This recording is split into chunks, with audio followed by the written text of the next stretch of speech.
ассалому алайкум бинандагони азиз. дарси имрӯзаи мо давоми дарси оператори шартии if мебошад, яъне ки дарси гузашта. бинандагони азиз, мо дарси гузашта доир ба оператори шартии if бо шумо суҳбат намудем. акнун бинандагони азиз, мо давом медиҳем тарзи кор кардан бо ёрии оператори шартии if дар забони барномасозии Python. хоб бинандагони азиз, мо доир ба ин оператор якчанд мисолҳо, масъалаҳоро, яъне ки мисолу масъалаҳои оддиро дида мебароем. бинандагони азиз, бинен оператори шартӣ, яъне ки бо худи оператор if мебошад, забонро англисӣ мекунем if. бинен. خب بینندگان عزیز، ما در اینجا if نوشتیم، یعنی که if اگر یعنی یک دو نقطه میگذاره، یعنی که اگر خود یک باشد در یعنی که آنگاه پرینت خارج کرده شود true یعنی درست. اگر یعنی که ما در اینجا مثلا 0 گذاریم، در آن حالت true نه false میشود، یعنی که در کدام حالت true میشود، در کدام حالت false میشود. ما پروسه در اینجا یک یعنی که ما همتون یک عدد رو داخل میکنیم، مثلا 1 باشد یا که 2 باشد، فرق ندارد. ما قسمتی که در این قسم پایان در سطر دیوم نوشتیم true در داخل ناخنک میگیریم، یعنی که در داخل ناخنک چیزی که باشد همه رو خارج کرده میتواند. خب ببینید، ما تکمه ضبط رو پاش کردیم، در اینجا true رو حاصل کرد. اگر بینندگان عزیز در اینجا 0 داخل کنیم، ببینید یعنی که یگام نتیجه نداریم، یعنی که تنها در حالت چاپ کرده می شود که true باشد، یعنی که if ما چند باشد 1. یعنی ببینید 1 رو داخل میکنیم، خارج کرده می شود true. اگر ما در جای 1 0 داخل کنیم، در آن حالت نتیجه نیست، یعنی که ما تنها یک شرط در اینجا وارد کردیم که اگر if ما true باشد، یعنی که در اینجا ان همین true false رو با 0 و 1 عوض کرده میتونیم، یا اینکه 0 و 1 رو با true false عوض کرده شده است. خب اکنون بینندگان عزیز، ما در اینجا میتونیم که یگان همچون کلمه دیگر علاوه کنیم، مثلا print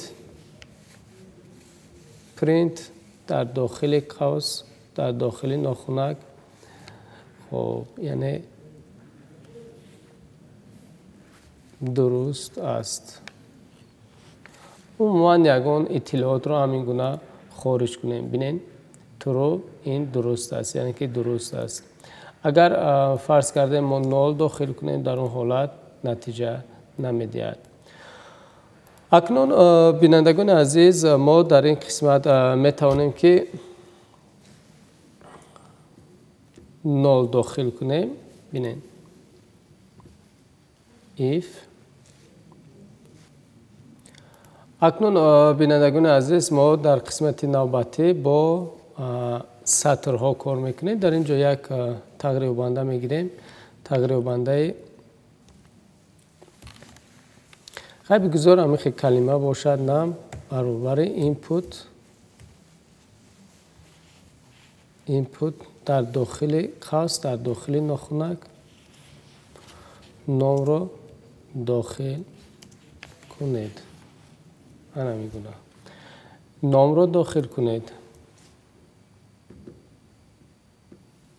در قسمت پایان شرط میگذاریم بینندگان عزیز، در یعنی که شرط if اگر، if یعنی که اگر میشه، نام اپراتوری بخشش نیو برابر میگذاریم در اینجا. در داخل ناخنک فرض کردیم من یگم کلمه دیگر رو میبخشیم. فرض کردیم نام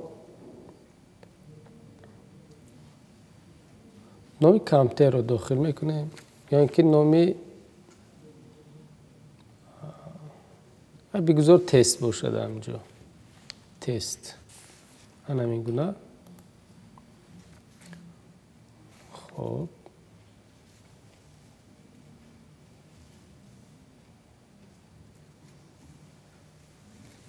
پرینت در داخل این ناخنک تست رو خود خارج نمیکنیم، قسمتی ترو رو که خارج میکنیم انا در اینجا این یعنی که از قسمتی پایان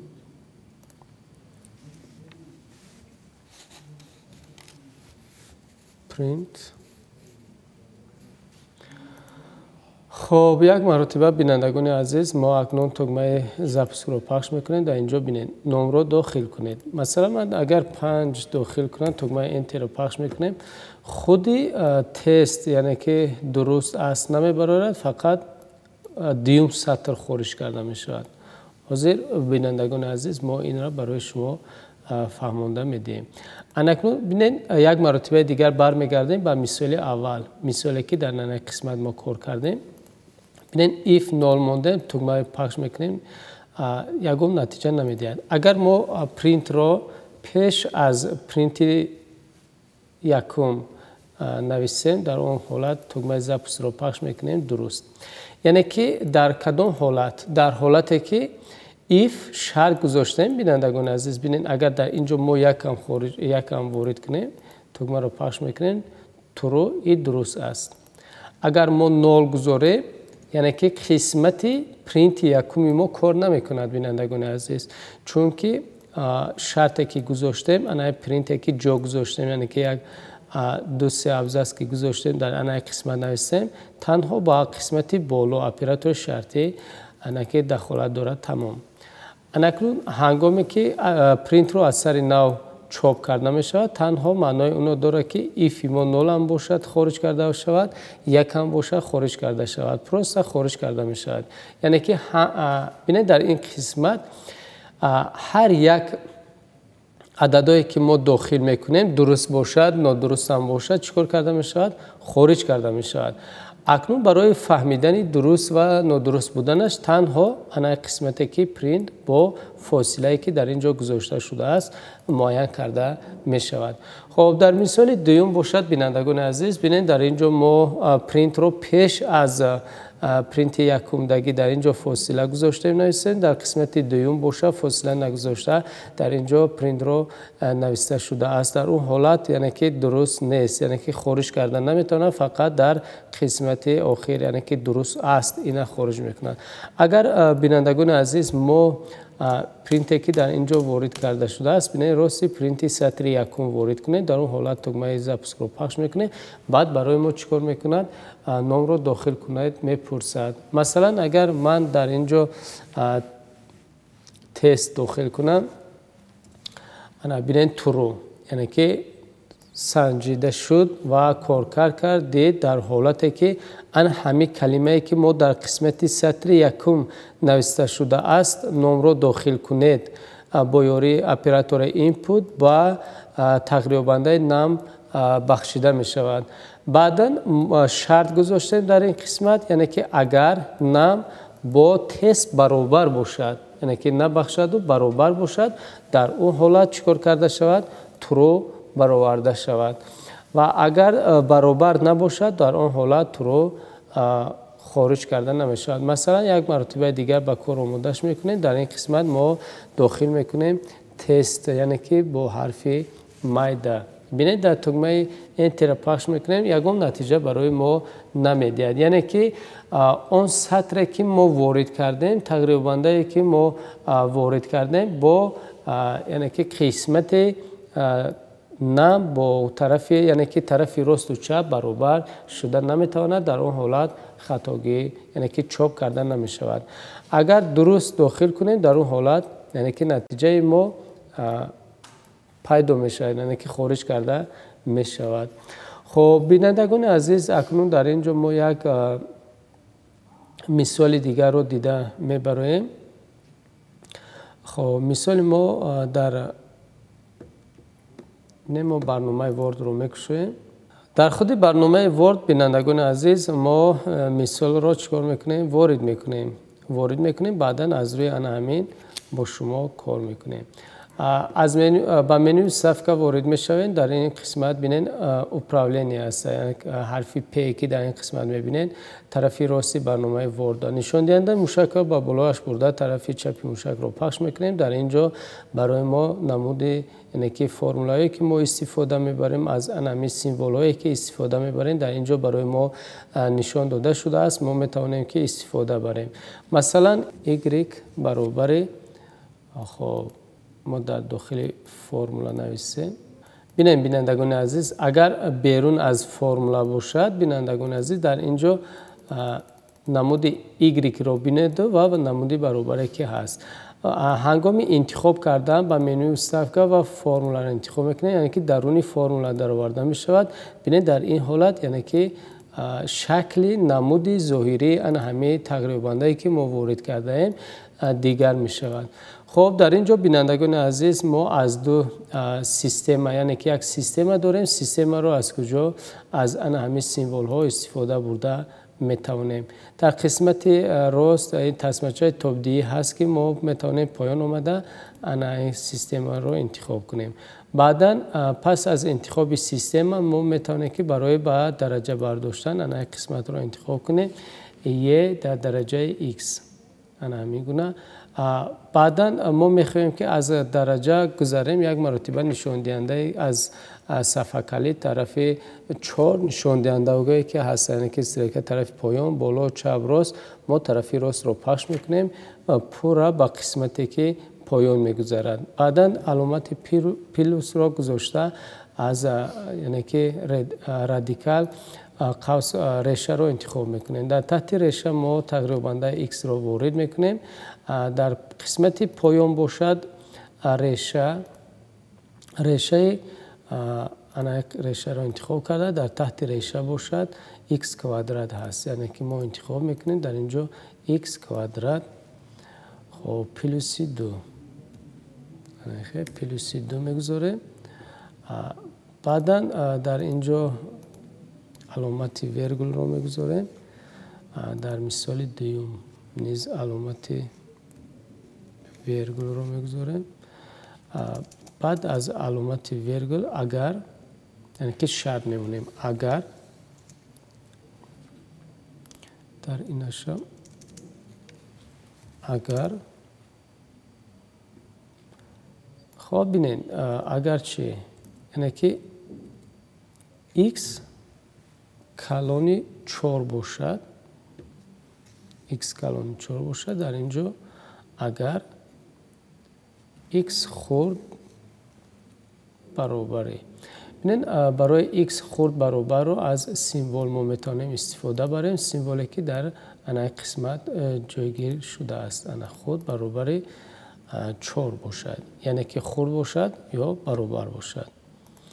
خب بینندگان عزیز ما انا همین مثالی که در کتاب تکنولوژی اطلاعاتی صنف 10 آورده شده است صفحه 161 مثال در زبان برنامه‌سازی پایتون دیده میبریم.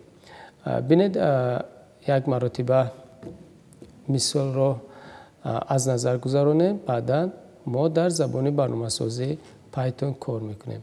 خب بینندگان عزیز ببینید در اینجا ما فونکسیون متماتیکی داریم ریشه. البته ما باید کتابخانه مز را در زبان برنامه‌سازی پایتون علاوه کنیم. اکنون میگذاریم به قسمت داخلی برنامه و رمزهای برنامه‌ای را در اینجا وارد میکنیم. خب در اینجا ما پیش از اونه که رمزهای برنامه‌ای را وارد کنیم اول کتابخانه رو چیکار میکنیم؟ علاوه میکنیم. import مز. اکنون تغییر بنده x رو داخل میکنیم. ببینید بینندگان عزیز ما یک تغییر بنده داریم. تغییر بنده ما x هست. یعنی که تغییر بنده x چنده که ما داخل کردیم وارد میکنیم. مثال کار کرده در اینجا یه یعنی که دائمی هست تغییر بنده نیست و دائمی هست قیمتش معین هست. بعد همه اینها رو کار کردن نتیجهش رو با یاری اپراتور بخشش به y میبخشد. اکنون ما x رو داخل میکنیم در اینجا. خب x اپراتور بخشش int قوس رو میکشویم input در داخل ناخنک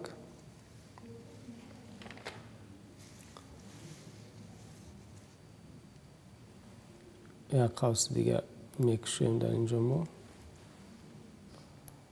ناخنک رو درون قوس میبریم. خب اکنون زبان رو با زبان تاجیکی عوض میکنیم. قیمت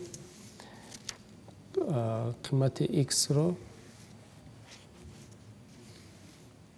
داخل کنید.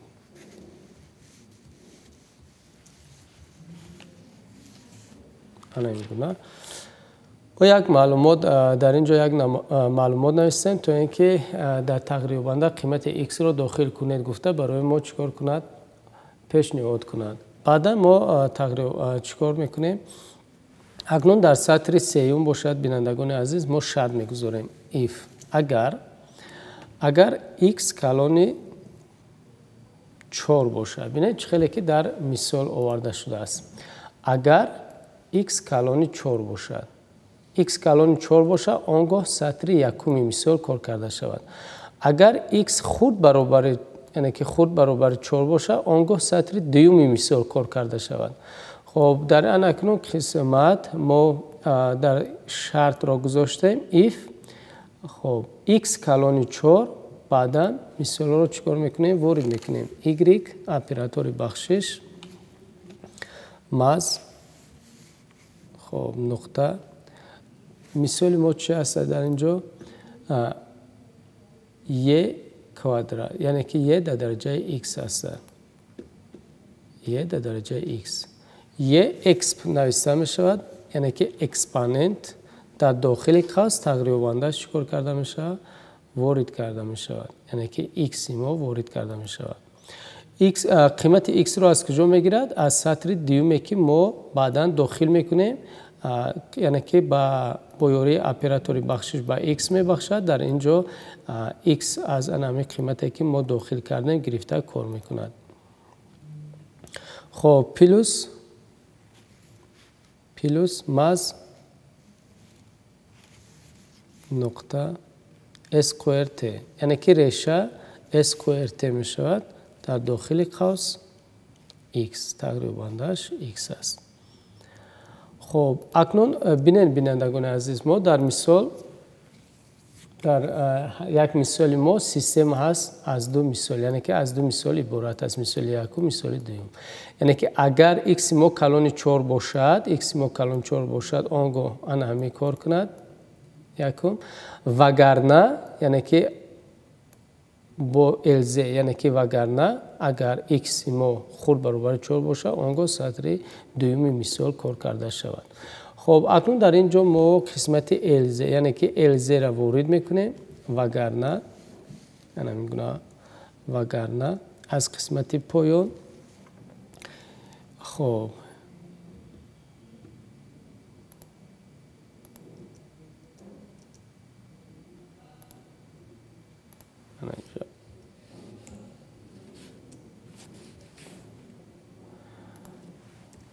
وگرنه y اپراتور بخشش مز نقطه مثال را یک مرتبه میبینیم ریشه x کوادرات پلوس 2 یعنی که ریشه اسکوئر ت در داخل قوس x تا ضرب برای خب بینندگان عزیز خیلی که در درس‌های گذشته ما قید نمودیم برای با درجه برداشتن ما میتونیم که از علامت یعنی که ضرب رو دو مرتبه استفاده بریم یا اینکه پاو x علامت ضرب رو در اینجا دو مرتبه نوشتم بعدا پلوس 2 انا میگونه پلوس 2. خب خارج میکنیم اکنون پرینت در داخل قوس خارج میکنیم خب y برابر یعنی که ما y رو خارج میکنیم. خب یک مرتبه تگمه ضبط رو پخش میکنیم. خب در اینجا بینندگان عزیز از ما این قسمتش رو میگیریم. اول نتیجهش رو به دست میبریم.